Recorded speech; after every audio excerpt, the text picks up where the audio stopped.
What is up, everybody? It is me, DevilNeverCry, and we are back with another Vergil Must Die S-Rank run, this time going through Mission 2.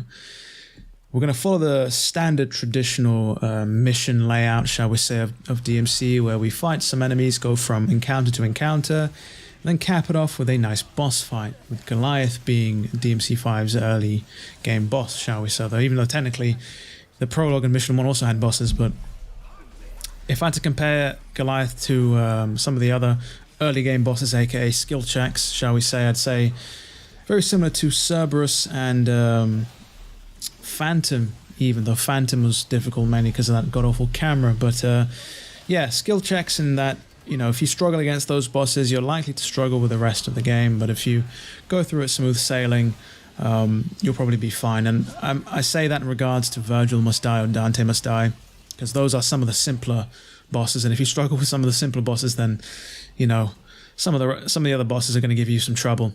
As we cap off that encounter with 7,000 style points, run straight past the hentai tentacles as they try and steal away your innocence, and into an encounter with some Hellcaners and Sin Scissors, though they're called Death Scissors in this game. They look nothing like the Death Scissors of DMC1, where they actually look quite menacing, and they've got that deep, dark, menacing laugh, which is juxtaposed with the Sin variant's just downright creepy laugh, high-pitched, almost like a wail.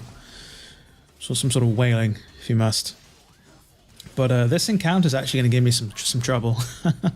So much so that by the end of it, I'm going to be wondering whether or not I should even bother continuing with this run, or if I should just restart the mission.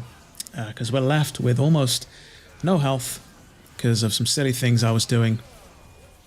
But one of the best things about Vergil that the other characters don't have is the ability to regen health quite easily, provided you have concentration. I know Nero's got that taunt he can do where he chews gum and restores some health, but it's nowhere near as effective as World of V, which is what we're going to be using, coincidentally, to get us back on track, as we have just a couple of small bars of health left, essentially one hit away from death. And, you know, this is where I was wondering, should I press onwards? I pop out of the doppelganger for some reason, thinking that maybe it would regen some health, but it doesn't.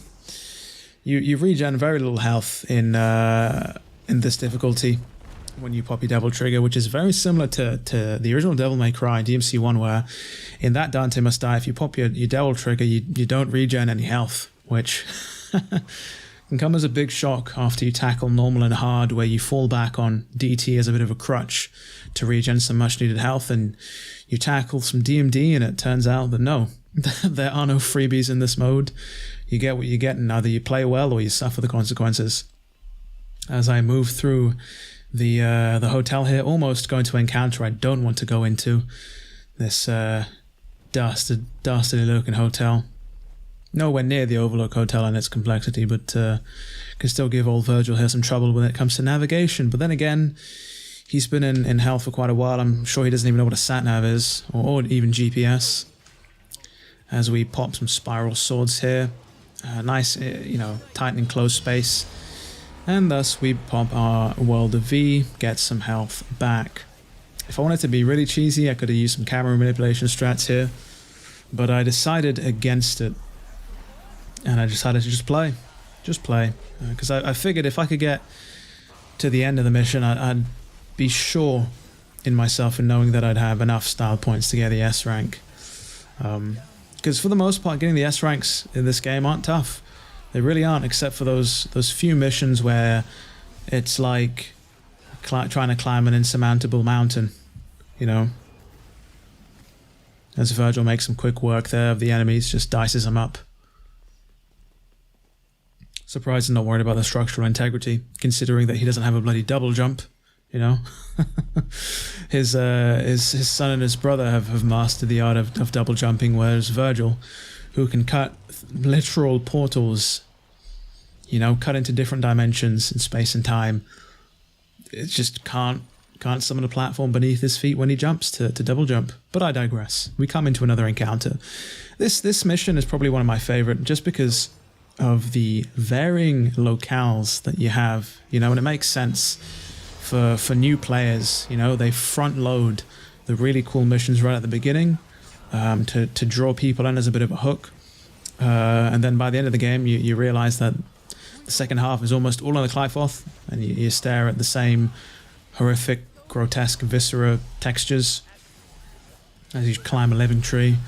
But this is also, I guess, a memorable mission because it was the mission in the demo, which I believe Xbox got access to early because of the old marketing deal that they got.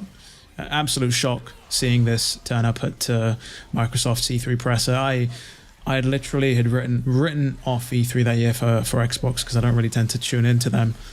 And I tuned in on a whim.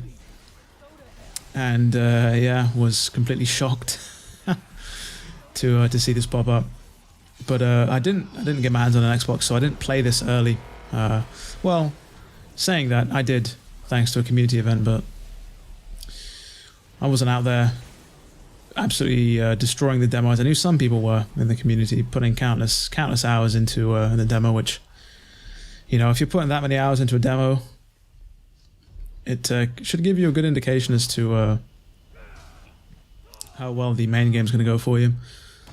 And coming up, we're gonna skip these enemies because yeah, I don't really need them. I've got over 6,000 star points, that looks like, so I don't really need to engage any of these enemies, if that makes sense. I'm gonna go grab the disgusting sack thing from this weird hentai tentacle with some sort of STD and skip this encounter as well with some good time jumps and air stingers, because again, we don't need to fight those enemies. We've got enough style points here. You know, if I keep my style points above 6,000 and I wipe and I die to the Goliath here and I use a continue, I'll still get the S rank. If I, you know, don't die but keep above 5,000 style points, I'll still get the S rank. You know, it's kind of a no-brainer. And to be honest, you kind of want to go into these boss fights with high style points as you can, because you don't want to waste time farming the boss for style points. You really don't. You want to get in there and you want to destroy these bosses as quickly as possible, as efficiently as possible.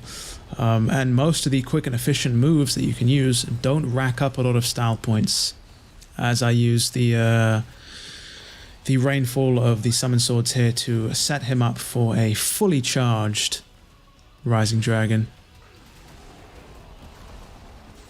And he hits me there in my STT, but it looks like it doesn't really matter because I'm still keeping the S rank.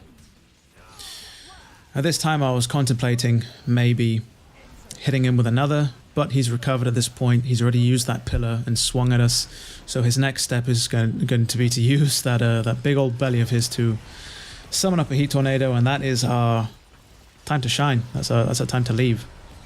It's possible to actually defeat this boss up on the church rooftop, I believe, if you want to go for that strategy.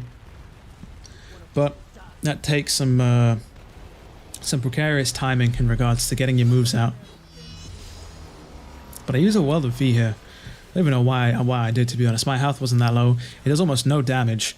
Style points doesn't really rack up all that many, but it does give us a bit of invulnerability, shall we say, with our iframes, as we backskate as far as we possibly can to avoid that AoE.